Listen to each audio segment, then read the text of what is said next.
Covid के खिलाफ लड़ाई में अब शहर के पेट्रोल पंप भी अपनी भागीदारी निभाने का मन बना चुके हैं। शहर हल्द्वानी के बहुत सारे पेट्रोल पंप संचालकों ने कोरोना वायरस के विरुद्ध और जन जागरूकता के लिए एक अभियान चलाया है। इस अभियान के तहत अगर कोई भी व्यक्ति पेट्रोल भरवाने आता है और उसने अपने चेहरे को मास्क से नहीं ढका हुआ है तो पेट्रोल पंप के कर्मचारी उसको पेट्रोल या डीजल नहीं देंगे। यह अभियान अब तक हल्द्वानी शहर और आसपास के करीब 24 पेट्रोल पंपों द्वारा अपनाया जा चुका है। साथ ही इनमें से काफी पेट्रोल पंपों पर नो मास्क नो पेट्रोल के बड़े बड़े फ्लैक्स भी लगाए गए हैं। इसके अलावा कई और पेट्रोल पंपों को भी इस मुहिम से जोड़ने की कोशिश की जा रही है। पंप संचालकों द्वारा पूर्व में भी कई अभियान चलाए जा चुके हैं, जिनमें से प्रमुख हैं नो हेलमेट नो पेट्रोल और बोतलों में तेल ना देना। पर्वतीय पेट्रोलियम एसोसिएशन के अध्यक्ष वीरेंद्र सिंह चड्डा का मानना है कि इस अभियान के माध्यम से जागरूकता भी फैलेगी और साथ ही पंप कर्मियों और वाहन चालकों को कोरोना से बचाया जा सकेगा। मुख्यमंत्री त्रिवेंद्र सिंह रावत ने मंगलवार को सचिवालय में यूएनडीपी तथा centre for public policy and good governance नियोजन विभाग के सहयोग से तैयार सस्टेनेबल डेवलपमेंट गोल मॉनिटरिंग हेतु तैयार डैशबोर्ड का विमोचन किया। मुख्यमंत्री त्रिवेंद्र ने कहा कि 2030 तक सतत विकास का जो लक्ष्य रखा गया है, इसके लिए और तेजी से प्रयासों की आवश्यकता है।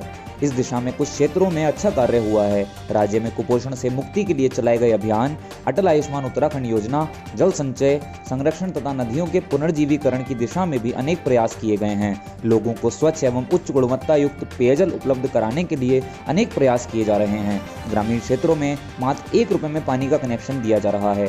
शहरी क्षेत्रों में भी जल्द ही पानी का कनेक्शन सस्ती दरों पर दिया जाएगा।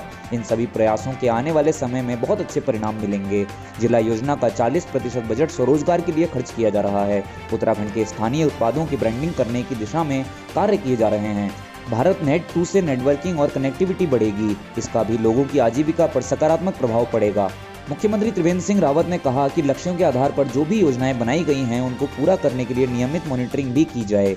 विजन 2030 राज्य के भविष्य व आर्थिक विकास की रूपरेखा है। उन्होंने सभी जिलाधिकारियों को निर्देश दिए कि सतत विकास लक्ष्य के लिए जो 17 क्षेत्र चुने गए हैं, उनमें दिए गए सभी इंडिकेटर पर किए जा रहे कार्यों की समय समय पर समीक्षा की जाए। मुख्यमंत्री ने कहा कि डैशबोर्ड में सभी जनपद समय समय पर अपनी उपलब्धियां अपलोड करेंगे तथा रैंकिंग के आधार पर जिन योजनाओं इंडिकेटरों में कमी प्रदर्शित होती है, उनको प्राथमिकता में लेते हुए सतत विकास का लक्ष्य कार्यान्वयन में सुधार करने के संभव प्रयास करेंगे। उत्तराखंड के नए पुलिस महानिदेशक अशोक कुमार ने निवर्तमान डीजीपी अनिल रतूड़े से विधिवत कार्यभार संभाल लिया है। अपनी प्राथमिकताएं बताते हुए अशोक कुमार ने कहा कि थाने व चौकियों में पीड़ितों की शिकायत न सुनने वाले थानेदार व चौकी प्रभारी हर सूरत में दंडित किए जाएंगे।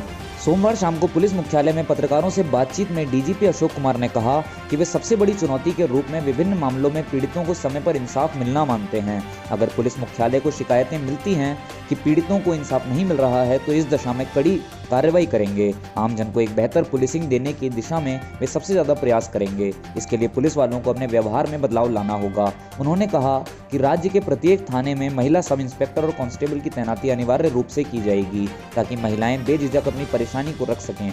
बढ़ते साइबर अपराध को नई चुनौती मानते हुए डीजीपी ने कहा कि इसके लिए प्रत्येक जिले में साइबर सेल को सशक्त करेंगे। साइबर अपराध कोई व्यक्ति राज्य में कहीं भी किसी सेल में दर्ज करा सकेगा। पुलिस में राजनीतिक हस्तक्षेप के सवाल पर कहा कि महकमे को 100% पारदर्शी बनाया जाएगा। उन्होंने पुलिस कर्मियों के लिए एक सर्कुलर भी जारी किया है जिसमें अपनी प्राथमिकताएं बताई हैं।